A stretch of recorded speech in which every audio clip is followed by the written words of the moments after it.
따지하오. 네, 여러분 안녕하세요. 자, 이번 강을 시작으로 여러분과 함께 중국어 문법에 대해서 공부를 하게 될 정혜란 강사라고 합니다. 자, 지금 제 모습을 보고 계신 분들이라면요. 아마 중국어의 기본적인 틀 정도는 이렇게 정리가 되셨던 분들이라고 생각이 됩니다. 자, 기본적인 틀이라고 하면 굉장히 추상적인 느낌이 있는데요. 자, 우리가 중국어 인사를 하는 과정에 있어서요. 제가 여러분께 니하오마? 라는 문장, 그 질문을 던졌을 때 여러분들이 거기에 걸맞는 대답을 하시는 분들이라면 이번 기본적인 틀이 좀 잡혀 계시지 않을까 하는 생각이 듭니다. 자, 사실 니하오마라는 질문 안에는요, 너 잘 지냈니? 라는 의미를 가진 이제 문장이 될 텐데 대답을 할 때 워, 하오 라고 대답을 하신다든지 아니면 좀 다른 표현으로 대답을 하시는 분들이 계실 텐데요. 우선 워, 하오 라는 대답을 하신 분들이라면 아마 조금은 중국어 초급 단계에 머무르고 계신 분들이 아닐까 하는 생각이 듭니다. 자, 제가 니하오마 라고 했을 때 我很好 혹은 我不太好 또 혹은 我不好 이 정도 대답이 나오면 이제 적절한 대답이 되는 거고요. 그 외에 좀 더 다른 표현을 하고 싶다라고 해서 还可以 그저 그래 라든지 아니면 一般 보통이야 라고 대답을 하시는 분들은 전부 다 중국 문법 수업을 들어도 무난한 그런 수준의 분들이 되시겠습니다. 자, 제가 이번 강의를 준비를 하면서 사실 중국과 초급의 그 기준을 어디다 둬야 될지 조금 고민을 했는데 이제 제가 이번 강의에서 비중을 둔 부분은요. 우리가 일상생활에서 아무렇지도 않게 회화를 활용할 수 있는 부분에서 반드시 지켜야 되는 문법이 있습니다. 많은 분들이 이제 그런 부분에 굉장히 누락을 시켜서 이렇게 회화로 표현을 하고 계신데 내가 어느 정도의 일상생활의 회화가 가능하지만 내가 하는 말이 맞는 말인지 아니면 이게 좀 부적절한 말인지 좀 감이 오지 않는다라고 하시는 분들께 이 강의를 적극 추천해 드리고 싶고요. 그 다음에 이제 우리가 중국어 능력 시험이 있죠. HSK를 준비하시는 분들 중에서 4급이나 5급을 준비하시는 분들께 좀 적절한 그런 과정이 아닐까 하는 생각이 듭니다. 자, 강의 준비를 할 때 회화도 정리할 수 있을 뿐더러 좀 더 또 장문 표현에 있어서 적절한 표현이 어떤 것인지 좀 더 많이 알려드리려고 제가 노력을 많이 했어요. 그러니까 회화는 되지만 맞는 표현인지 아닌 표현인지 잘 모르겠다. 그리고 또 HSK를 준비하고 계신다라고 하시면 이 강의를 적극 추천해 드리고 싶습니다. 자, 그래서 HSK 이제 중국 문법이라고 하면 사실 초급하고 크게 달라지는 부분은 없습니다. 하지만 우리가 어휘량의 차이가 좀 있기 때문에 중간중간 모르는 단어가 있다면 그때그때 바로 체크해서 외워두시면 좋으실 것 같고요. 그래서 기본적인 어법과 이제 문법과 그 다음에 어휘량이 쌓인다면 사실 중국어라는 거 자체가 중국어라는 언어 자체가 아주 많이 까다롭고 어려운 그런 언어는 아니니까 좋은 수준으로 이렇게 한 단계 업그레이드 하실 수 있는 그런 기회가 되시리라 믿습니다.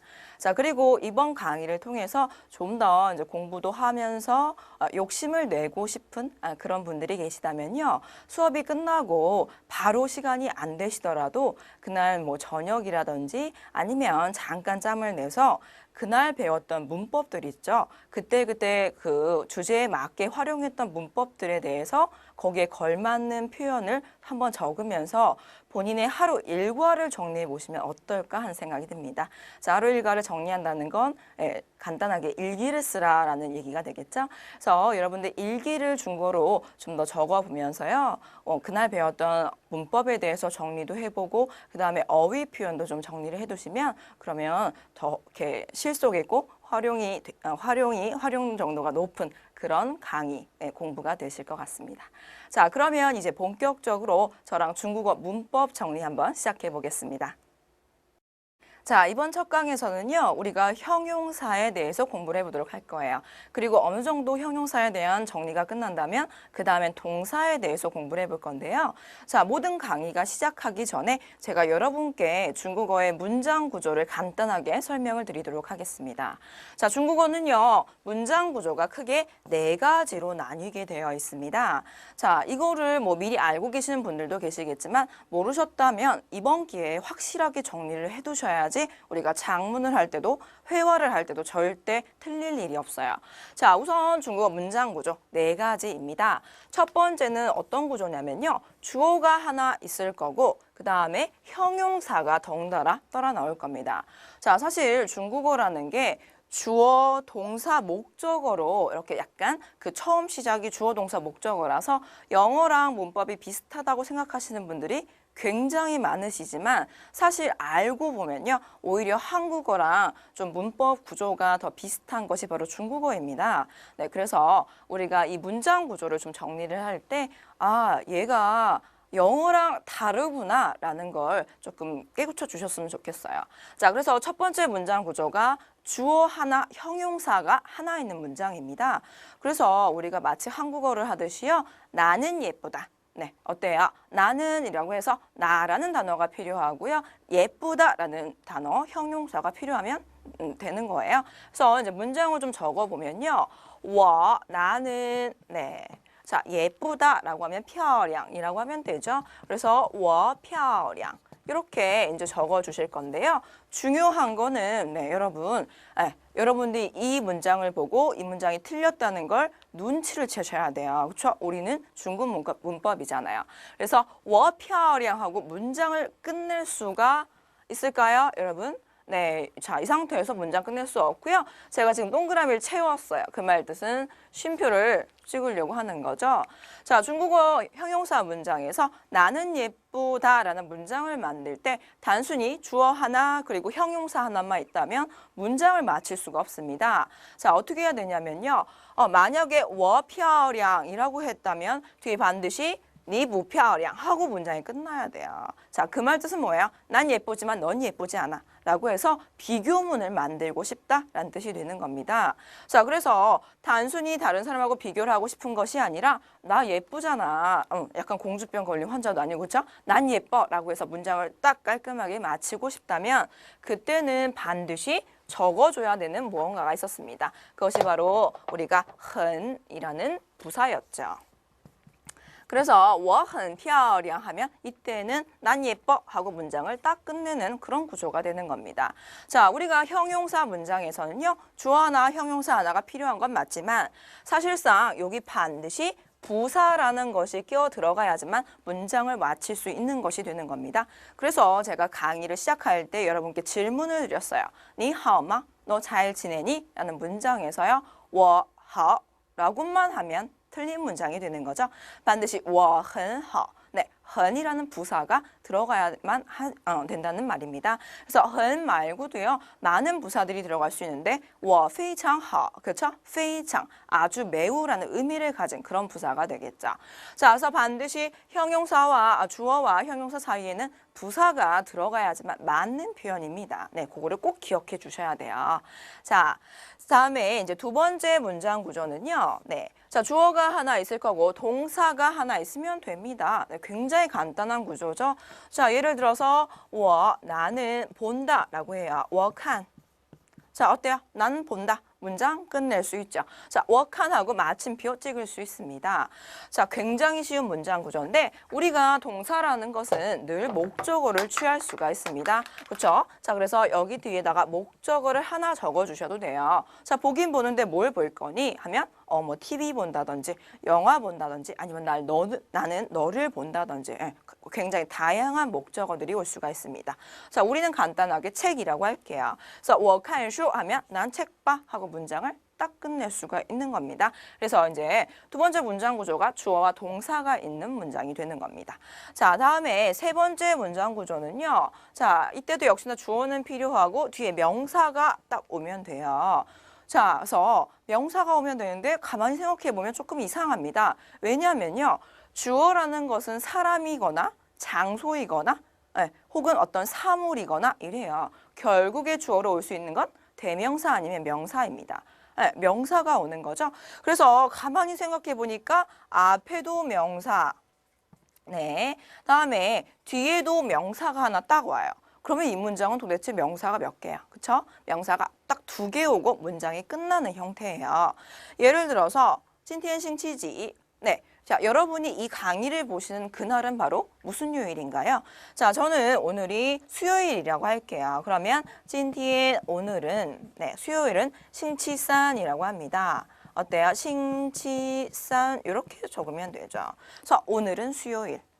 앞에도 명사, 뒤도 명사입니다. 이 상태로 문장 딱 끝내버리면 되죠. 네. 그래서 사실 요일 말고도요. 시간, 여러분 생각해 보세요. 지금 몇 시예요? 现在 3点, 지금 3시. 이렇게 문장 만들죠.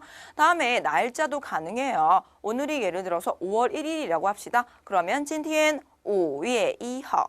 어때요? 오늘 5월 1일 문장 끝납니다. 네, 그래서 우리가 주어랑 명사가 있는 문장은요. 아무거나 되는 것은 아니고 요일, 날짜, 시간, 그리고 가격, 그 다음에 나이, 그리고 출신지 네, 이런 것들이 가능합니다. 자, 나이 같은 경우에도요. 나는 25살이야.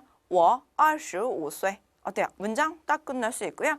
그 다음에 나는 북경 사람이야. 我 베이징人 이렇게 하면 문장이 다 끝나는 그런 형태가 되는 겁니다. 그래서 이런 것도 사실 우리가 무의식 중에서 그냥 외워서 활용을 했지만 사실 다 기본적으로 문장 틀에 걸맞는 그런 표현이 되는 겁니다. 자, 그러면 이제 마지막 4번째 문장 구조를 보겠습니다. 4번째는요. 앞에 주어가 하나 있습니다. 자, 그리고 나서 뒤에 뭐가 오냐면 문장이 옵니다.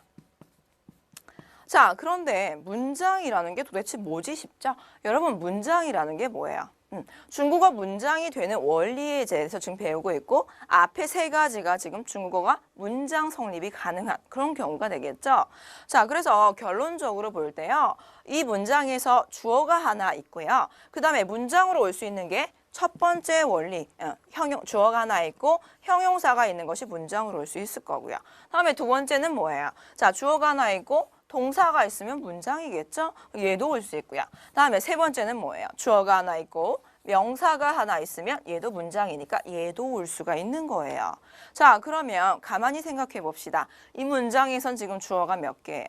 주어가 앞에 주어 하나, 그리고 뒤에 주어가 하나 있는 게 되는 겁니다. 자, 우리는 이 앞에 있는 주어를 대주어, 큰 주어라고 부릅니다. 그리고 뒤에 있는 주어, 얘네들을 바로 작은 주어라고 해서 소주어로 부릅니다. 자, 이렇게 해서 이제 4번째 문장 구조 같은 경우에는 한 문장에 주어가 2개 있는 형태가 되는 겁니다.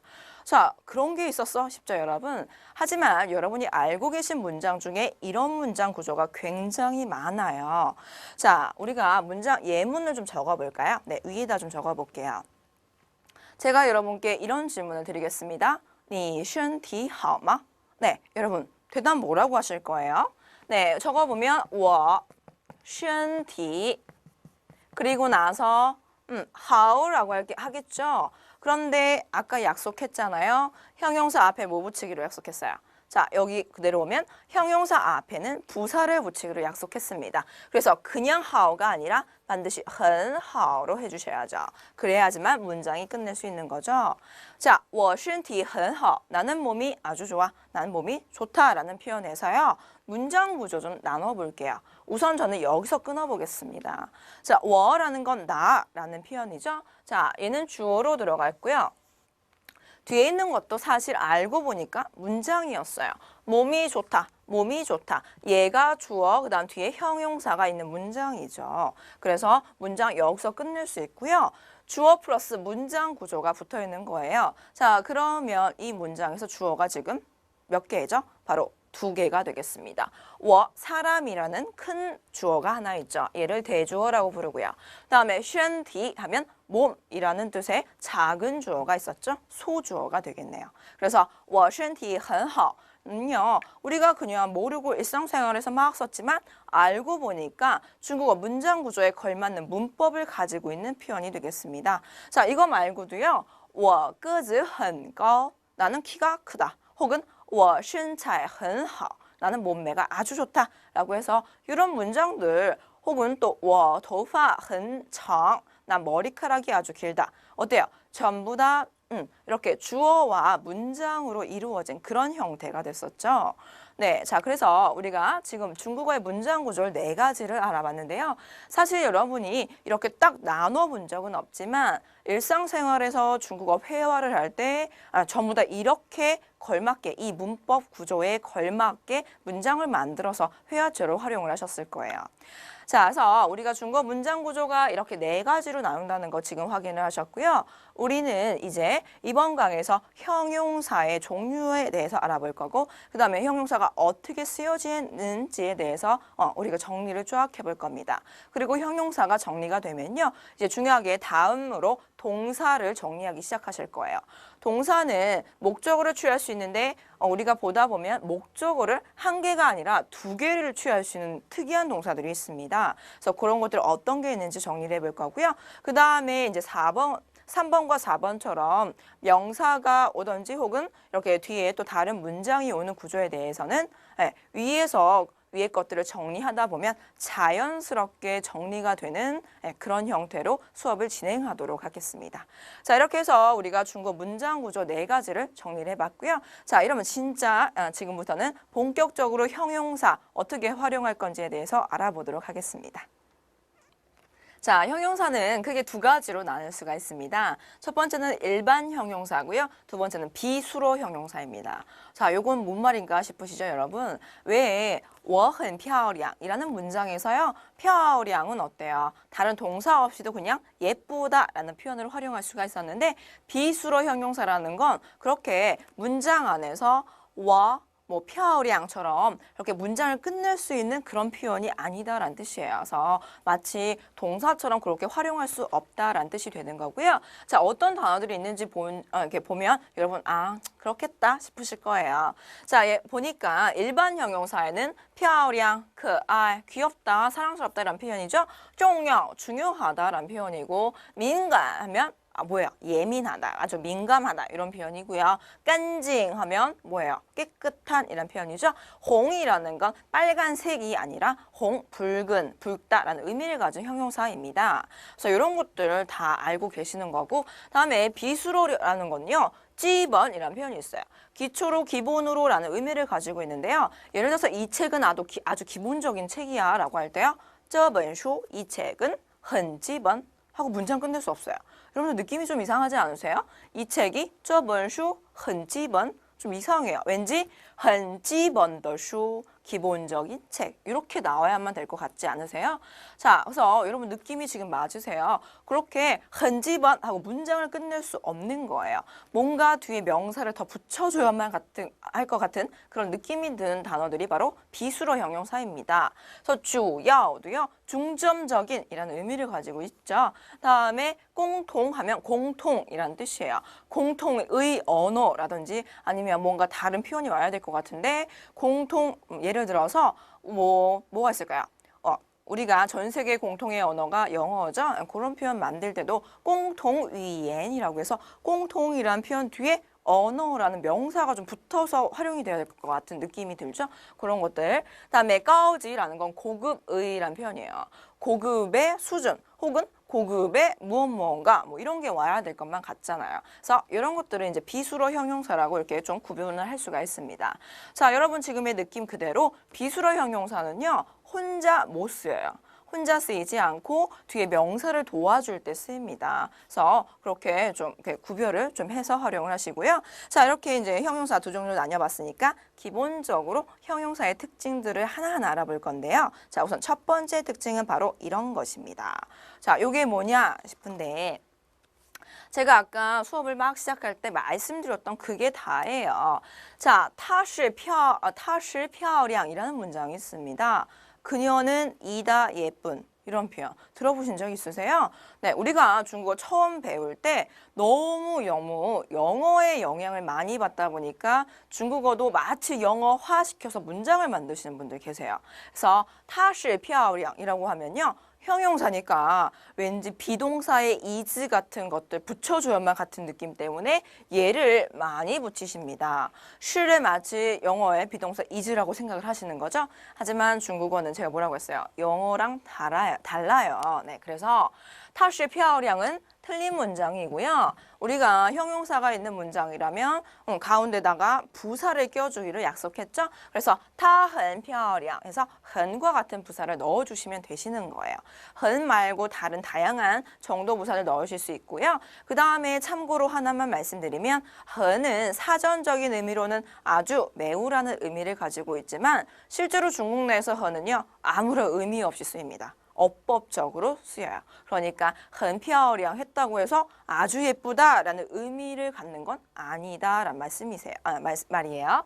자, 다음에 아래 문장도 房间是干净 적혀 있어요. 방이 이다 깨끗한 좀 이상해요. 그렇죠? 그래서 여기도 역시나 是는 좀 빼주세요. 그리고 완성된 문장은 房间非常干净이라고 적혀 있죠. 그래서 非常이라는 건 아주 매우라는 의미를 가진 부사가 되겠죠. 네, 그래서 이렇게 형용사는 주어 하나, 형용사 하나 반드시 가운데 부사 있어야 된다는 거 잊지 말아주세요, 여러분.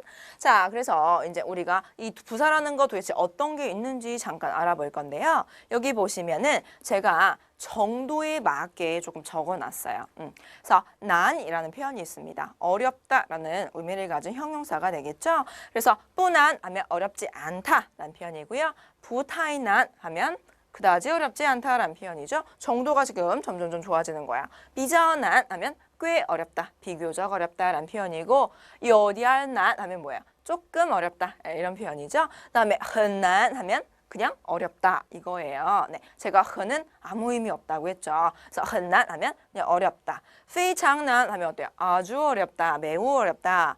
太难了 하면 정말 너무너무 어렵다라는 표현이에요. 자, 중요한 것은 타이라는 것은 러를 동반할 수가 있죠. 타이 뭐뭐러 짝꿍입니다. 같이 알아두세요. 자, 다음에 껑난, 껑난 하면 더 어렵다. 약간 비교의 의미를 가지고 있죠. 더 어렵다. 다음 터비난 하면 특히 어렵다 이거고요. 자, 그리고 쩐난 하면 정말로 진짜로 어렵다라는 표현이고 쭈이난 하면 가장 어렵다 이런 표현이 되는 거죠. 그래서 이렇게 다양하게 정도의 의미를 가지고 있는 부사들 자유자재로 활용을 해주시면 되시고요. 자, 다음에 아래에 제가 그 밖에 또 활용할 수 있는 부사들을 적어놨는데 샤웨이라는 것이 있어요. 샤웨이라고 하면요, 약간 조금이라는 의미를 가진 부사고요. 그다음에 샹땅이라고 하면 상당히라는 의미를 가진 부사예요. 상당히 어렵다라는 의미로 활용할 수가 있겠죠. 그다음에 팅이라는 표현이 있습니다. 사실 팅도요 뒤에 뭐뭐더라고 해서 딩 뭐뭐더 하면 짝꿍의 의미로 활용할 수 있죠. 아주 매우라는 의미를 가지고 있고요. 그다음에 十分이라고 하면 아주 매우라는 의미를 가진 역시 부사가 되겠습니다. 그래서 十分难이라고 하면 매우 어려워 이런 표현이에요. 다음에 格外라고 적혀 있어요. 格外는 특히란 뜻이에요. 약간特别랑 의미가 좀 비슷하게 활용이 됩니다. 그다음에 지치라고 적혀 있어요. 지치 하면요 지극히란 뜻이에요. 그래서 지극히 어려워 이럴 때 활용할 수 있는 표현이 되겠습니다. 자, 그래서 부사들 쉬운 것들만 활용하지 마시고요. 아래 적혀 있는 표현들도 좀 많이 활용을 해주시면 좋을 것 같아요. 자, 이렇게 해서 이제 우리가 활용할 수 있는 부사까지 알아봤고요. 다음에는 이제 부정형에 대해서 알아볼 거예요. 늘 긍정형으로만 사용할 수 없고 우리가 부정형으로도 활용할 수가 있겠죠. 자, 그래서 바로 이 표현을 좀 봐주시면 좋겠습니다. 자, 우리가 예문이 지금 2개 적혀져 있는데요. 예문을 좀 읽어볼게요. 자, 天还没亮了 이렇게 적혀 있고요. 다음에 苹果还没红呢 이렇게 적혀 있어요. 좀 이상하다 싶으신 분들도 없지 않아 계실 텐데요. 자, 우리가 형용사의 부정형 정확하게 2가지로 표현할 수 있습니다. 지금까지는 여러분들이 항상 뿌만 붙이셨을 거예요. 그래서 不漂亮, 안 예쁘다. 뭐야? 그쵸? 그다음에 不难, 어렵지 않다. 그리고 또 뭐 不帅, 잘생기지 않았다. 이렇게 해서 뿌를 많이 붙여주셨을 텐데 不 말고도요. 형용사도 메이를 붙여서 부정할 수 있습니다. 그런데 메이를 붙이고 다음에 형용사를 쓴다면 그때는 아직 형용사해지지 않았다라는 뜻이에요. 메이 漂亮 하면 무슨 뜻일까요? 예뻐지지 않았다라는 뜻입니다. 그래서 아직 그 형용사가 일어나지 않았다라는 의미로 활용이 됩니다. 자, 그런데 여러분도 느끼셨지만 아직 일이 일어나지 않았기 때문에요. 아직이라는 의미를 가진 부사를 하나 더 붙여서 강조를 해서 활용을 하는 거예요. 자, 여기를 보시면요.天은 날이란 뜻이죠. 그래서天还没亮라고 하면 량은 밝다라는 뜻이에요. 그래서 날이 아직 밝아지지 않았다라는 뜻입니다. 그 말은 아직 어둡다라는 뜻이 되는 거죠.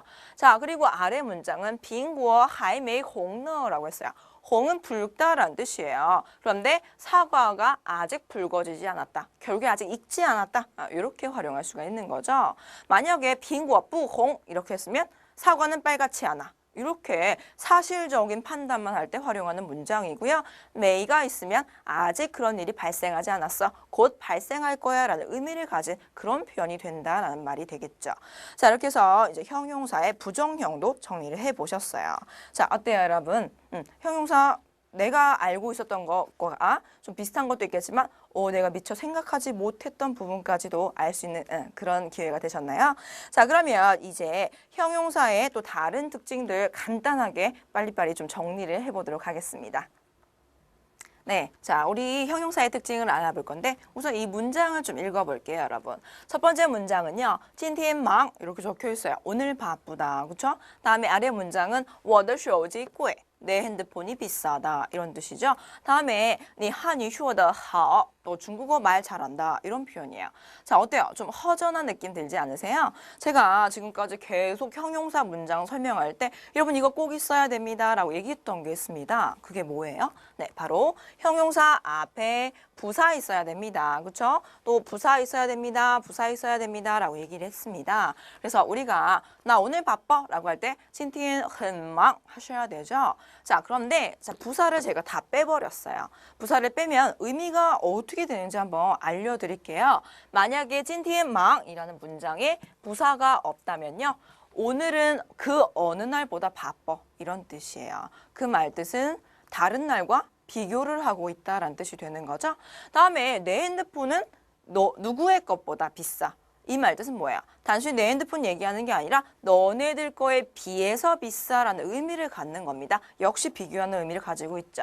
다음에 너는 중국어 말을 참 잘한다라는 문장에서는요.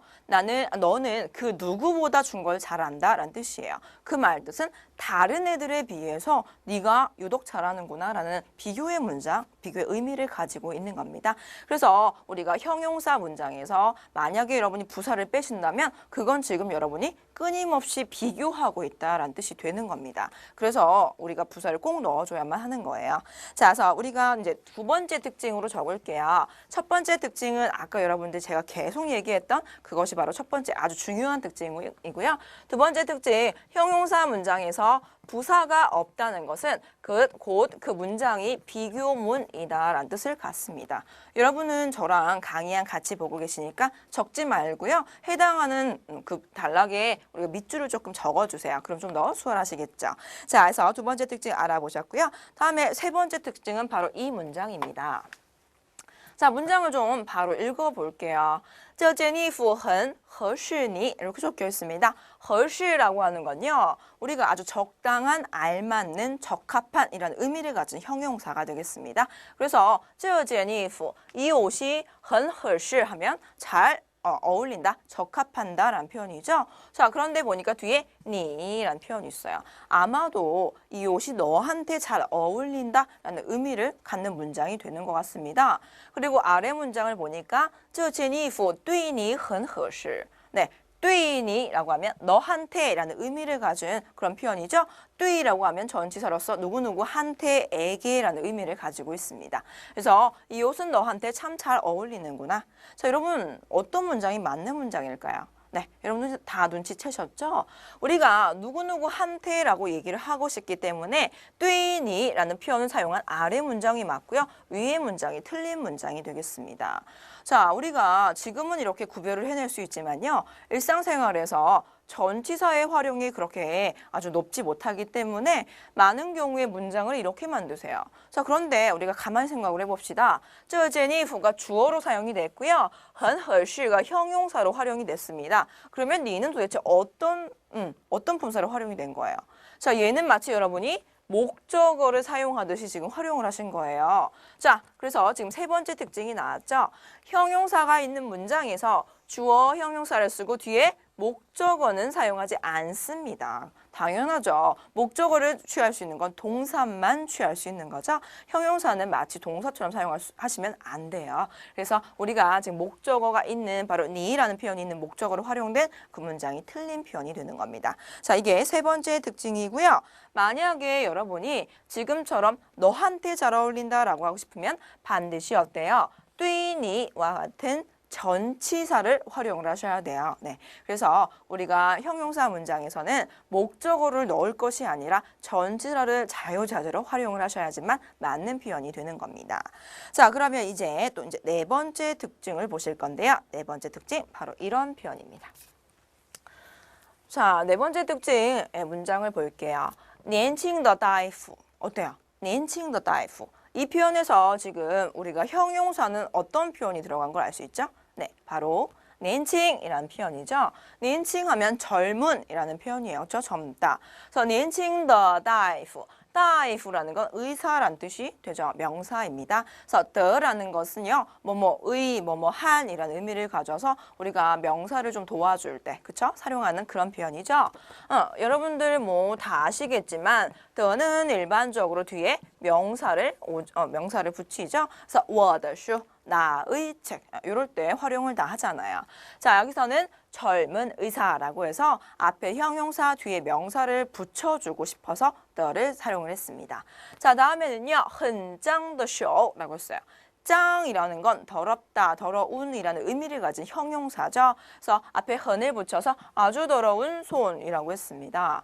자, 여러분 우리가 이렇게 형용사는요. 명사를 수식해 줄 때요. 그렇죠? 형용사가 명사를 이렇게 수식을 해줄 때 사용할 수 있는 거 지금 우리가 눈치챘죠. 자, 다음에 형용사랑 명사를 붙일 때 많은 경우에 더라는 것을 활용한다는 것도 지금 보셨습니다.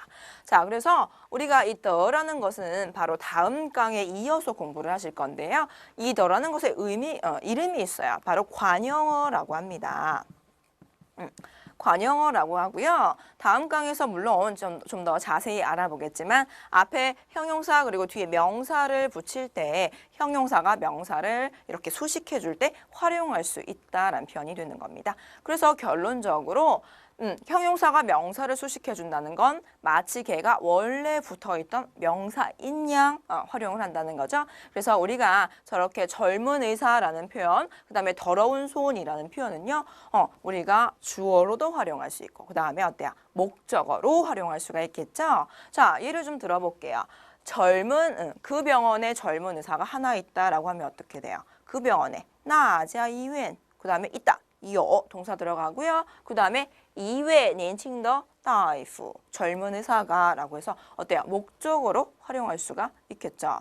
다음에 주어로 활용할 수 있는 건요. 젊은 의사가 아주 능력이 있다 라고 하면요. 年轻的大夫 젊은 의사가 그 다음에 능력이 있다니까 또 요 있다 능력 이렇게 활용하시면 되시겠죠. 이때는 지금 주어로 활용을 한 거겠죠.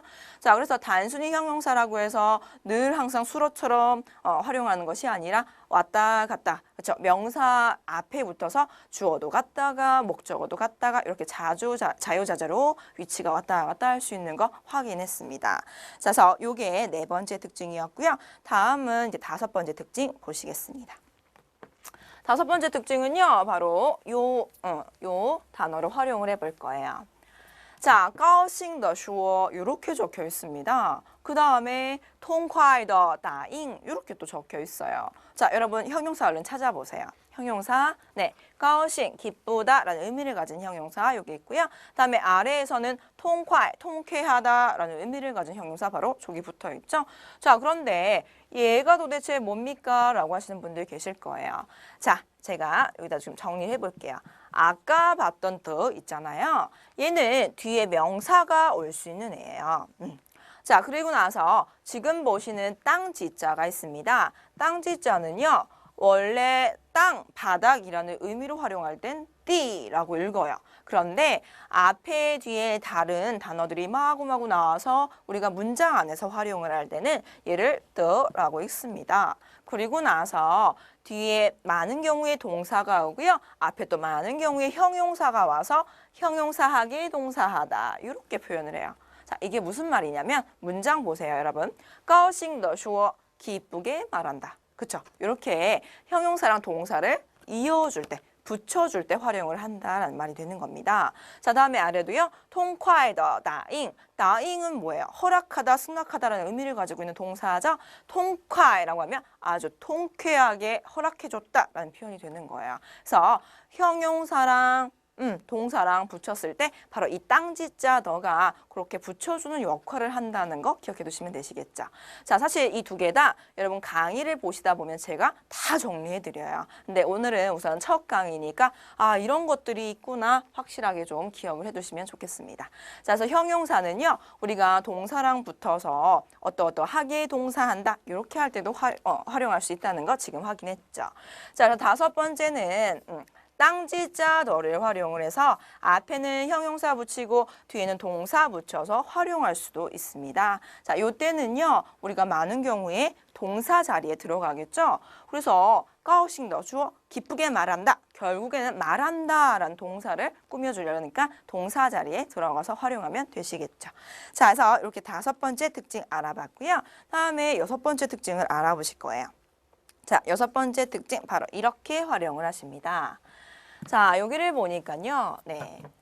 자, 여기를 보니까 看清楚了 이렇게 적혀 있고요. 다음에 打扮得很漂亮 또 이렇게 적혀 있고, 다음에 또 擦不干净 이렇게 적혀 있습니다. 자, 보니까요. 다 지금 특징이 있어요. 자, 어떤 특징이 있는지 보니까 여기서 좀 이렇게 끊어지네요. 단어들이. 네, 여기서 좀 끊어지고 여기서 좀 끊어집니다.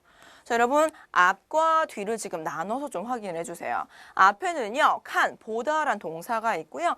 다음에 따빤이라는 건 꾸미다, 치장하다라는 의미를 가진 동사입니다. 그리고 아래는 차라고 해서 뭔가 닦다라는 의미를 가진 동사가 되겠습니다.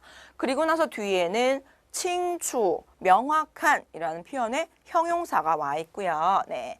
자, 다음에는 很漂亮이라고 해서 또 형용사가 와 있고요. 또 不干净이라고 해서 깨끗하지 않은 이라고 해서 의미의 형용사가 와 있습니다. 자, 보셨어요? 뒤에 이런 것들이 왔다는 건요. 네. 자, 동사 뒤에 무언가가 붙어서 명사가 아닌 형용사 같은 것들이 붙어서 활용이 된다는 건요. 이거는 동사를 도와주기 위해서 쓰는 거고요. 자, 이런 것들을 우리가 보어라고 표현을 합니다. 보어. 보어라는 것은 앞에 있는 동작에 대해서 보충 설명을 해주고 싶다라는 뜻이에요.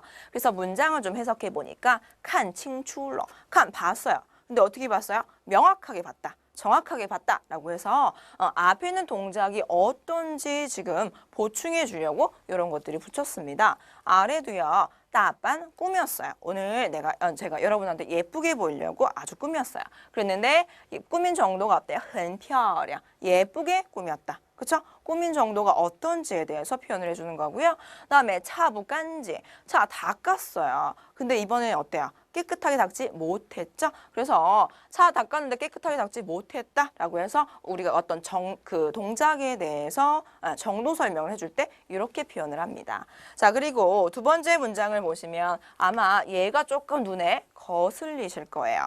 자, 요것도 한번 제가 여기다 좀 적어볼까요? 제가 지금 이 두 개를 일부러 안 지운 이유가 있습니다. 우선 자, 이렇게 좀 같이 적어볼게요. 자, 아래다가 바로 조한자를 적겠습니다. 얘는요, 더라고 읽어요. 더라고 읽는데 일반적으로요, 앞에 어떤 동사가 올 수도 있고요, 또한 형용사가 올 수도 있습니다. 그리고 뒤에는 뭐가 오냐면 정도 표현이 옵니다. 자, 정도 표현이라는 건 뭐냐면 예를 들어서 꾸몄어요. 예쁘게 꾸몄다. 그렇죠? 꾸민 정도에 대해서 표현해 주는 거죠. 예를 들어 또 밥을 먹어요. 그러면 밥을 빨리 먹는다, 늦게 먹는다, 천천히 먹는다, 맛있게 먹는다 이런 것들 동작의 정도 다 표현할 수 있잖아요. 그럴 때 바로 활용을 하는 것입니다. 정도 보어라고 부르고요. 이것도 보어 표현해서 제가 또 다 정리해 드릴 거예요. 자, 우선 오늘 여러분이 기억하셔야 될 것은 더라고 불리는 것이 총 3가지가 있고요. 첫 번째 더는 뒤에 명사가 나옵니다. 다음 두 번째 땅지자 더는요. 앞에 형용사 뒤에 동사가 오고요. 다음 세 번째 더는요. 앞에 동사나 형용사가 오고 뒤에 어떤 정도 표현을 할 때 온다. 요거까지만 좀 기억을 꼭 해주시면 좋겠습니다. 자, 이렇게 해서 우리가 중국 그 형용사의 6번째 특징이 뭐냐 봤더니 바로 동사의 바로 뒤에 이렇게 형용사가 붙어서요. 이 형용사가 어떤 역할을 하냐면 보충 설명을 해주는 거죠.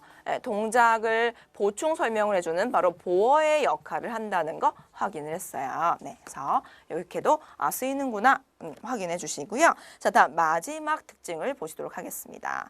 자, 이렇게 마지막 특징을 보시면요. 네, 굉장히 좀 지저분하게 칠판이 됐는데 자, 마지막 특징 좀 읽어보면요. 자, 谦虚让人进步. 네, 이렇게 적혀 있어요. 제가 또 밑줄도 적어놨어요, 여러분. 얘는 谦虚让人进步. 자, 다음에 아래 문장은 我不怕冷 이렇게 적혀 있습니다. 자, 이게 뭐냐라고 했더니 谦虚라는 건요, 겸손한이라는 의미를 가진 형용사예요. 그리고 나서 랑이라고 표현이 적혀 있는데 랑은요, 누구누구에게 시키다라고 해서 약간 사역의 의미를 가진 그런 표현이 되겠죠. 그 다음에 른, 사람에게 시킨대요. 진부하면 진보하다, 향상하다라는 의미를 가진 표현이 되겠죠. 그래서 조금 한국어에 맞게 자연스럽게 해석해 보니까 겸손은 사람을 진보시킵니다. 이런 표현이 되겠네요. 그쵸? 다음에 아래 문장을 보니까요. 나는 부파라고 했어요. 부파라는 건 두렵지 않다라는 표현이고요. 렁 하면 추운, 춥다라는 의미를 가진 형용사가 되겠죠. 그래서 또 한국어로 이렇게 좀 자연스럽게 해석을 해보니까 나는 추운 것이 두렵지 않다라는 표현이 되는 겁니다. 자, 그래서 지금 마지막 특징, 그쵸? 7번째 특징 나오고 있는데요. 중국어에서 형용사는요. 때때로 마치 명사처럼 사용할 수가 있습니다. 네. 겸손하다, 겸손한이라는 의미를 가진 형용사가요. 주어로 와서 겸손은이라고 해서 마치 주어, 명사인 양 활용할 수 있다란 말이 되는 겁니다. 그래서 겸손은 사람을 발전시킨다라는 표현이 됐고요. 그다음에 렁, 춥다, 추운이라는 의미를 가진 우리가 형용사도요. 마치 추위라는 뜻의 명사처럼 활용을 할 수가 있습니다. 그래서 나는 추운 것이 두렵지 않다, 나는 추위 않다라는 의미로 활용할 수가 있다라는 뜻이 되겠습니다. 약간 조금 중국어라서 특이한 특징일 수 있는데요. 여러분 이것도 확실하게 정리를 해두셔야만 해요. 네, 자 그래서 7번째 특징이 뭐냐면 좀 깨끗하게 적어볼까요? 네, 7번째 특징은 중국어에서 형용사는요. 때때로 마치 명사인 양 활용이 돼서 얘가 형용사가 주어나 혹은 목적어 자리에 들어가서 활용이 될 수 있다라는 뜻이 되겠습니다. 그래서 우리가 옆에 있는 문장 외워주세요. 그냥 외워주시고요. 맞아. 그렇게도 활용했었지? 저런 문장도 있었지? 라는 거 기억을 해두시는 게 좀 더 나중에 수월하지 않을까 싶습니다. 자, 이렇게 해서 우리가 이번 강의에서 형용사에 대해서 아주 다 알아봤죠? 이렇게도 활용이 되고 저렇게도 활용이 되는구나. 그쵸? 자, 그래서 형용사 표현 다 깔끔하게 정리를 해두시고요. 다음 강의에서는 여러분께 형용사에 관련된 다른 표현들 좀 더 응용해서 알아볼 수 있는 그런 시간을 한번 가져보도록 하겠습니다. 자, 大家辛苦了，再见。